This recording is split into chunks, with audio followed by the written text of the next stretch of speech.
Morning, everyone. I'm Tim Kilduff, and a longtime resident of Hopkins, and have some experience with the marathon. And I'm sure Dorothy Farragut Wallace is the chair of the Hopkins Marathon Committee, which, by the way, is 45 years old this year.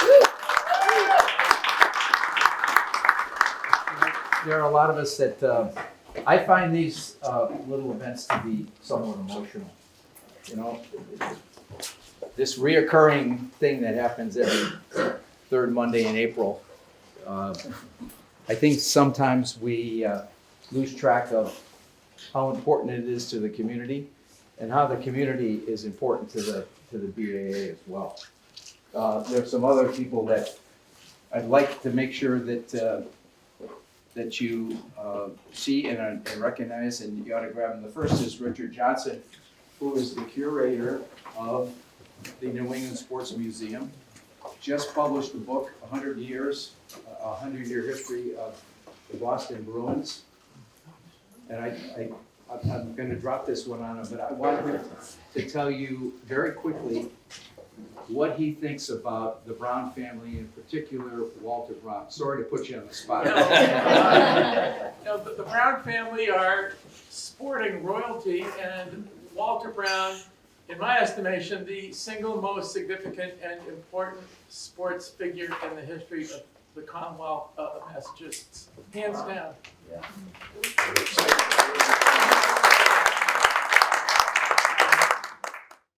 Longtime race director, known throughout the world. David Gilroy, thank you for being here.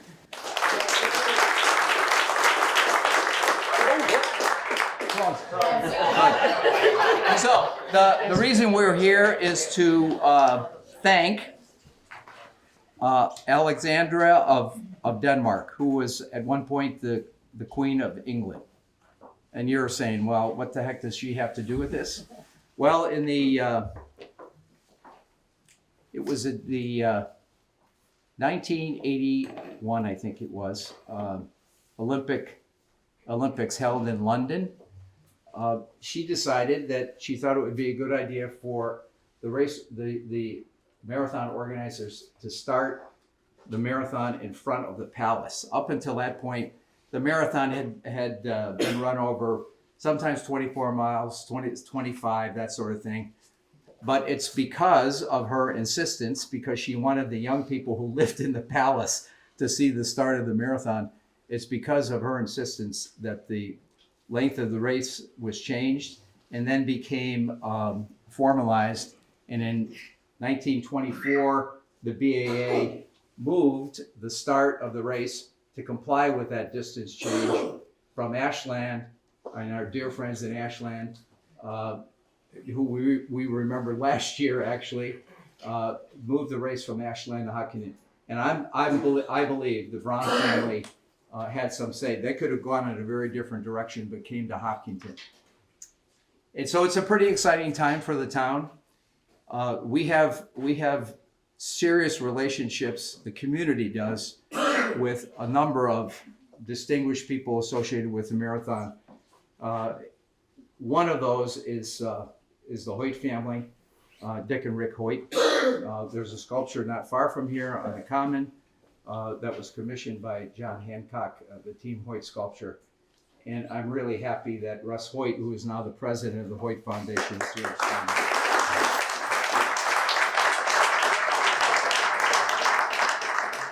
So we've got a number of things we want to share with you. This is really, I'm excited about, it really is a privilege to sit on this side, because you don't get to see the makeup of this distinguished group here, this audience. It's really heartwarming because it represents the grassroots in Hopkinton, these community organizations. And I mentioned the Marathon Committee. Before I go any further, I want to dispel one notion. Mary Jo Lafreniere and I were not here when the race was moved to Hopkinton. Not quite. However, I will tell you this. And I won't tell you how old she is. I But don't mind. she has been watching the marathon since she was 2 years old. First in Ashland, Natick, and now all the way through and was a member of the Hopkinton Marathon Committee. Is on the Hopkinton Select Board. But ask her about whether she remembers Tarzan Brown running by and some of these other really notable marathoners. So thank you for being here. The Boston Athletic Association over the years has seen a lot of interesting dynamics. After World War II, you recall, Richard, that it was the Brown family again that insisted that we get Japanese runners to participate in the race. So this connection, global connection, has been part of the BAA since its inception. We all are familiar with the unfortunate bombing several years ago. In my humble opinion, the BAA did a remarkable job in continuing their good efforts. They were able to do it and paid attention to the things that are important, like safety on the course and all that sort of stuff.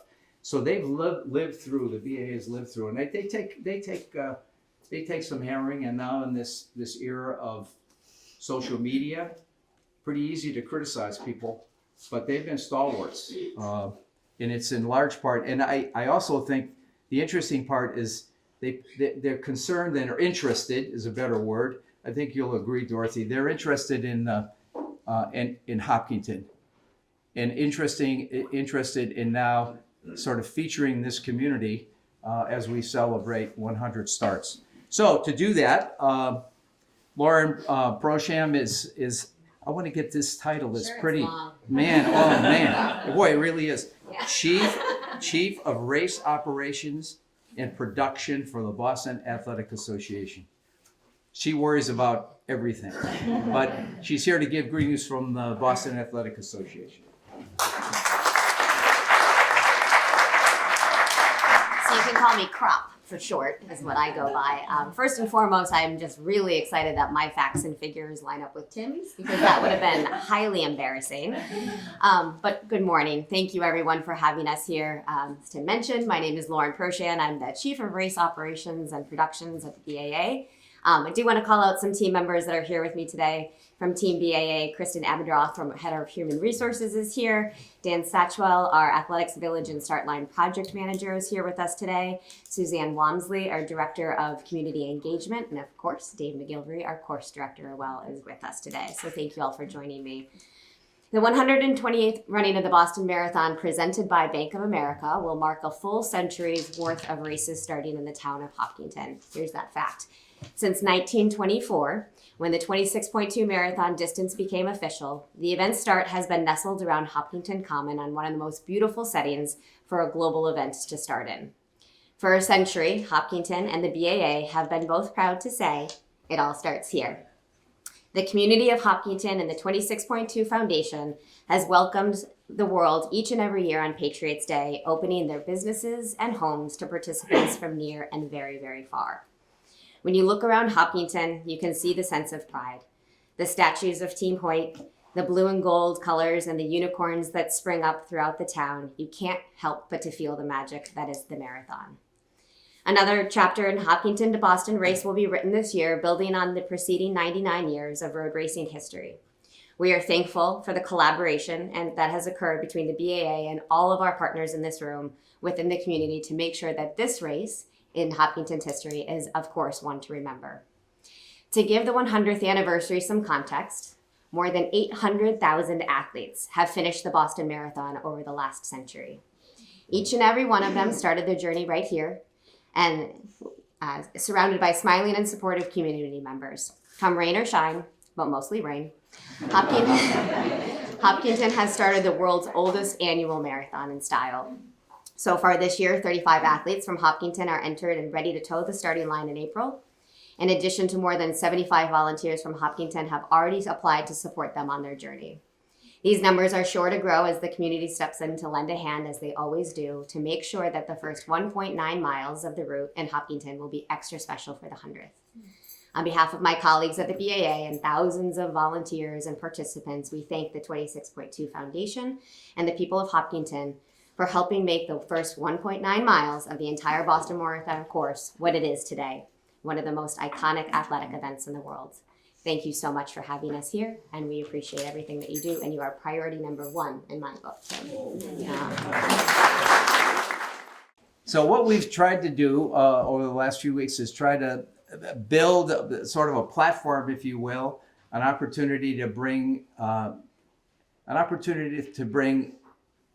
community organizations, not just the political leadership, they're important, but the community organizations together.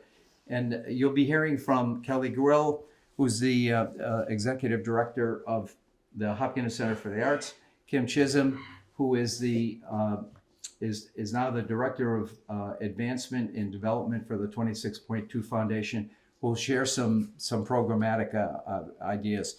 But you start these kind of things, and we need a banner, a logo, if you will. And we were able to create one. Dale Doherty is here. Where are you, Dale? Come on up here for a minute.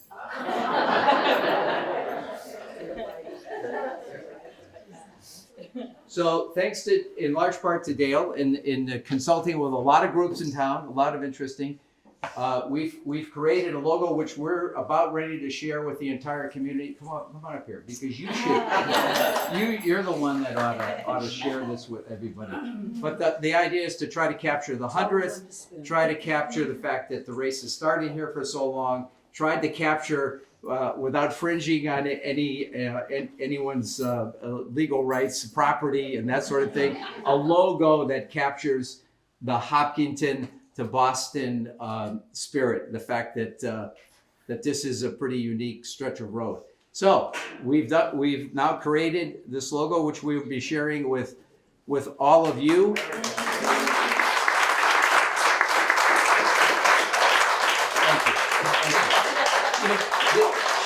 She's suffered with this. Can you change this?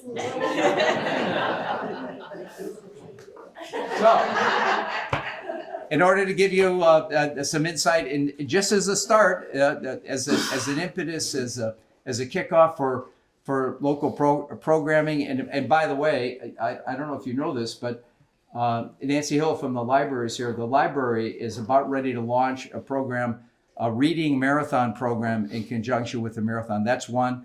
Parks and Rec is, I know, working hand in hand with Dorothy about how to work and make sure Hopkins has a presence on the Common. So there's a lot of activity already started. But let me turn this over to Kim and to Kelly, who will give you some ideas on some of the things we're ready to launch. Good morning, everybody. We want to make this as dramatic as possible. We're going to do a little unveiling, and we're going to do a little Vanna White, Pat Sajak action here. So the first initiative we wanted to share was Hopkinton's Marathon Footprint. So this is an initiative that started several years ago. The 26.2 Foundation started, and it really is a way to capture and commemorate Hopkinton's historic connection to the marathon. So think about all the stories and the photos and the books and all of these wonderful things that all of us from Hopkinton have. We want to bring those all together. So this year is a perfect time to revitalize this initiative. So this will be an ongoing, very collaborative project. We'll be collecting all of these, sharing them on social media. We're going to create a page on our website for all of this to live as well. And then when the International Marathon Center opens, we'll be bringing all of that there. But again, think about this as the connection, right? I was just looking at Susan Hurley, thinking about all the charity runners, right? So you think about all of these organizations that are really benefit from numbers to the marathon. So now you've got Hopkinton organizations, you've got all of those runners, you've got all of those runners over all of those years raising money. That footprint now keeps carrying because of that. So we're excited to bring this back. Okay, you're next. Then the next initiative, I'm not sure how many of you are familiar with, if you've gone to Chatham in the summertime, they have an art in the park where they have these beautiful sharks or whales. And so we are going to do a similar art exhibition with winged feet, 26 winged feet. And thanks to Parks and Rec and thanks to the BAA, it will be prominently displayed on the Common.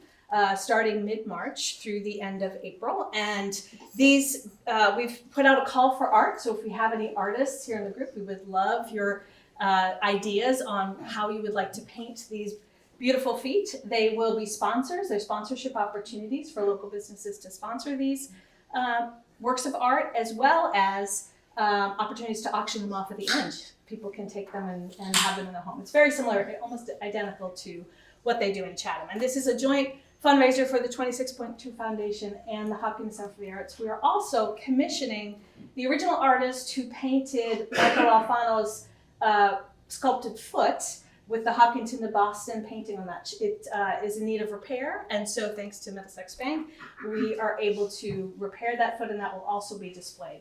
So the idea of this is really to create an opportunity for visitors to come and enjoy the lovely Common and enjoy things that are happening during the marathon, in addition to being supporting both of our organizations.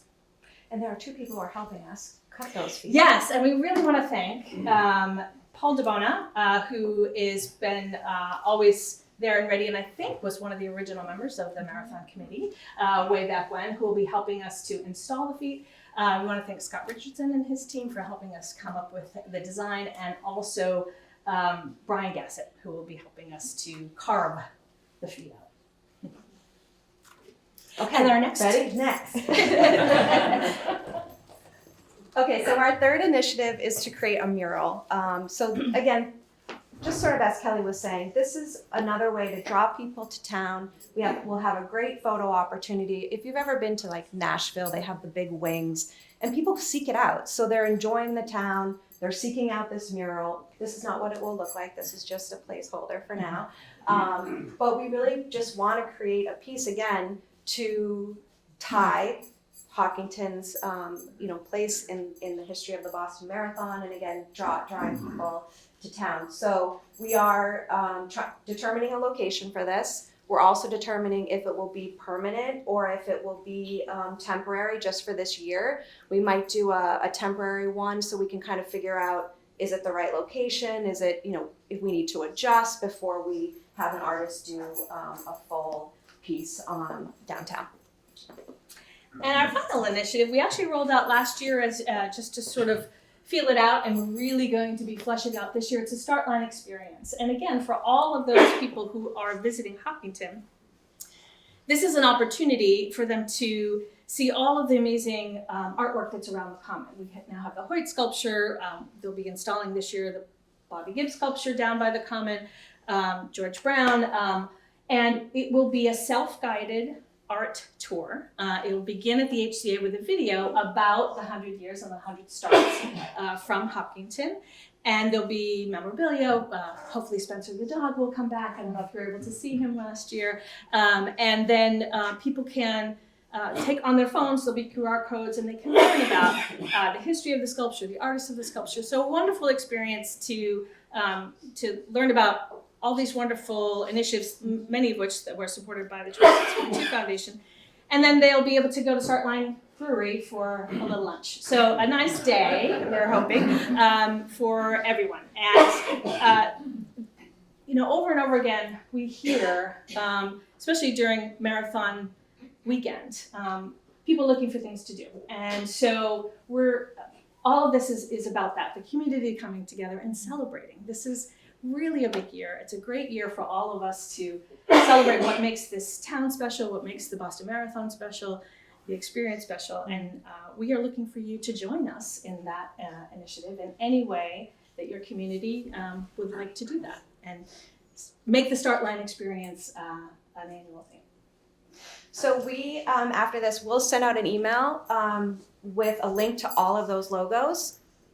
Different versions of them. Anybody can use it. There's no, we're not setting up rules around that. So we'll send out a link to that. There'll be a link to the 26.2 Foundation has a landing page about all of these initiatives. The call to art link is in there, so if you know any artists that would like to submit something, and we'll keep that page updated and refreshed so that everybody has the latest and greatest.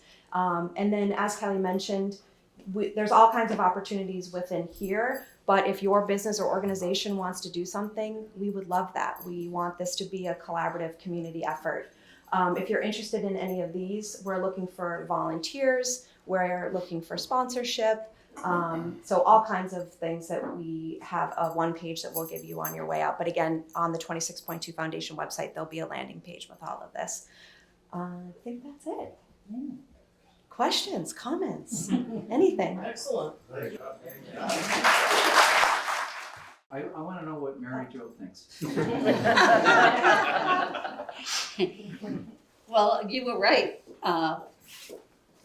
When you said I've been watching it since 2, I think actually before 2, my father took me in a baby carriage up to around the corner to see the race, because we lived on the race route all my life, pretty much.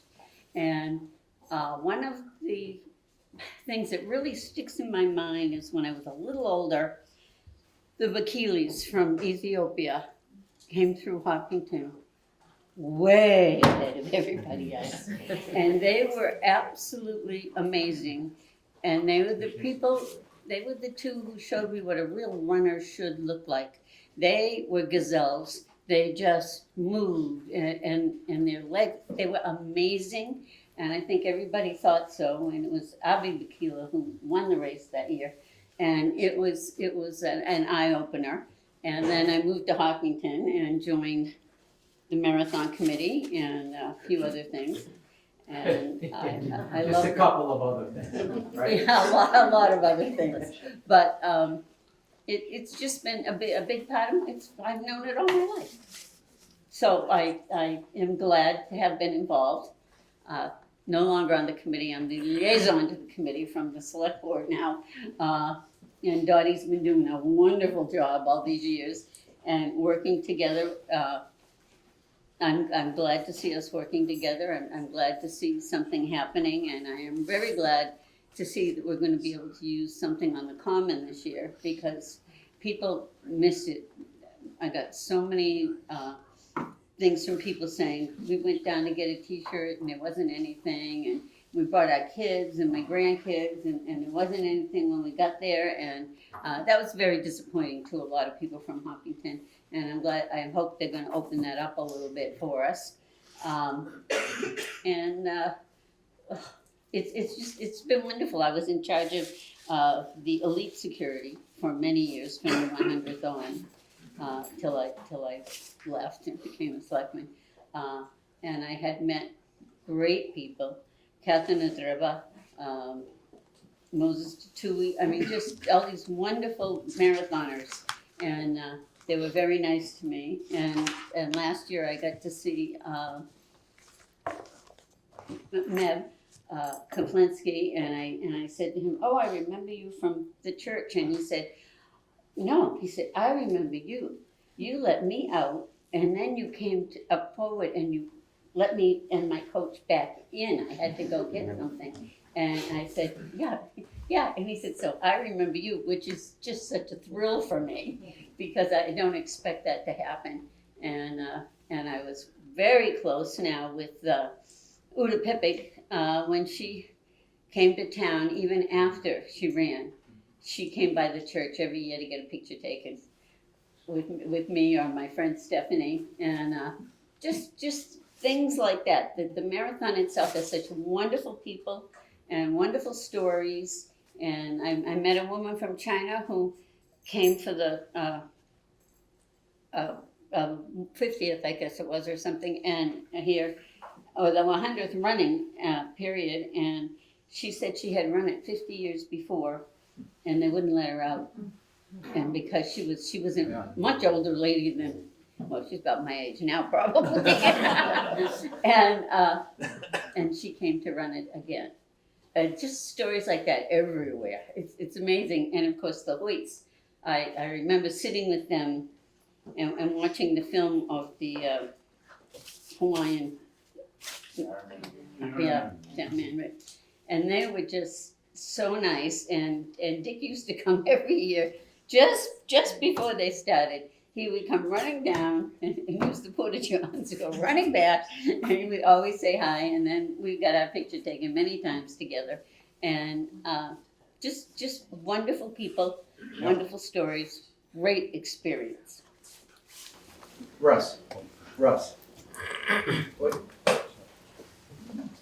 you've watched the connection between this community and your father and your brother. Yeah, absolutely.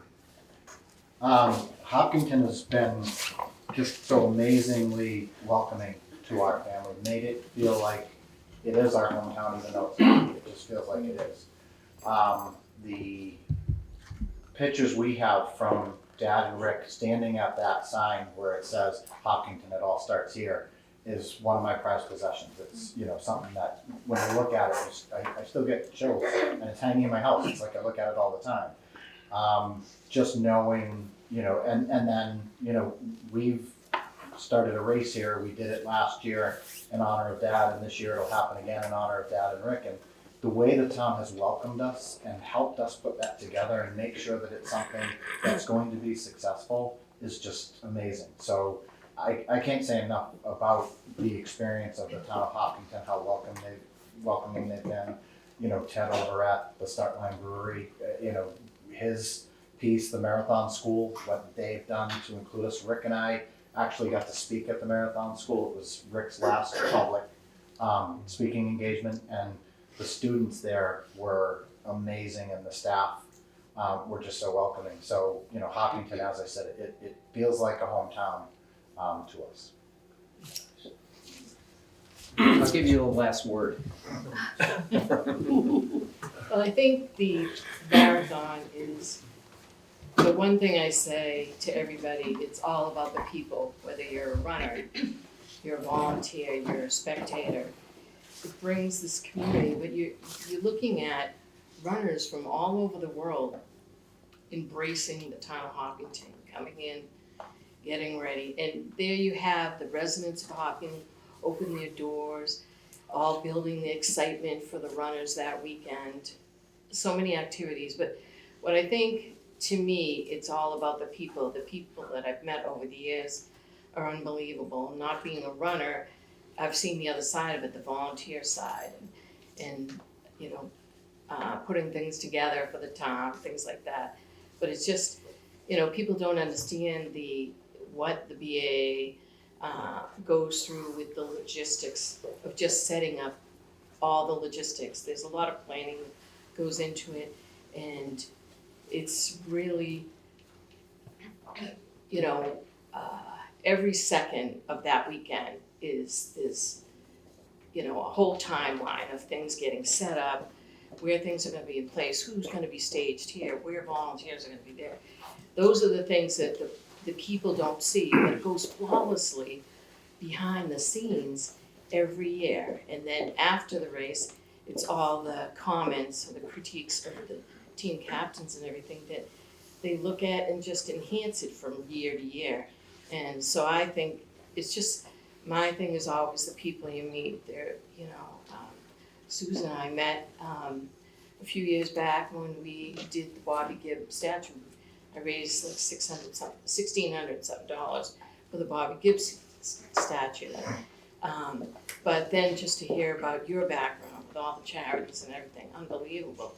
And it's just all the tentacles are wide and well spread from what this race brings to Hopkinton, but also to the world. And it's always the people that you come back to in whatever capacity their role is that make it, and the friendships that build and things like that. That's I have a lot of nice personal stories that I keep close to the heart, but it's really the people that you share with and you meet every year. And I've been doing this a long time, and that's what keeps you going is the people you meet and how well it's coordinated. And kudos to the BAA, the Marathon Committee, the town embracing everybody, 26.2 HCA, everybody working together. It's just truly amazing. And And the one thing, when you stand up there, usually up at the podium, the start, and when the last runner goes over that start line, it's like, oh, you know, you're relieved that everything went perfectly, but then you're kind of bummed that it's over. And I'm sure every race, like, you know, you share that with yours and everything. And so it's just, I think it comes down to the people that you meet. It's, you know, it's nice to have a situation where everybody's a buzz, you're positive, there's, you know, and sharing, and you see people do good things for other people, the kindness that's shown, you know, that's the positive for me, and I think this race does a lot to showcase that. And people may not see it out front, but then if they take a peek behind some areas, they'll see, you know, some amazing stories that happen, so that's mine. So, thank you all for being here this morning, but there's one more thing we want to do, and I'm gonna, go ahead, Richard. I'm gonna give you a tagline. Yep. You haven't really been to Boston unless you started in Hopkinton.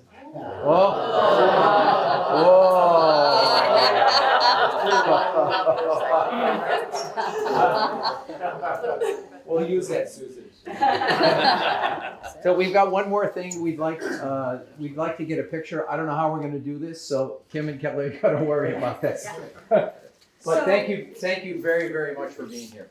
This is a hard hug, man. How else can you describe it? So thank you. Next time. Thank you.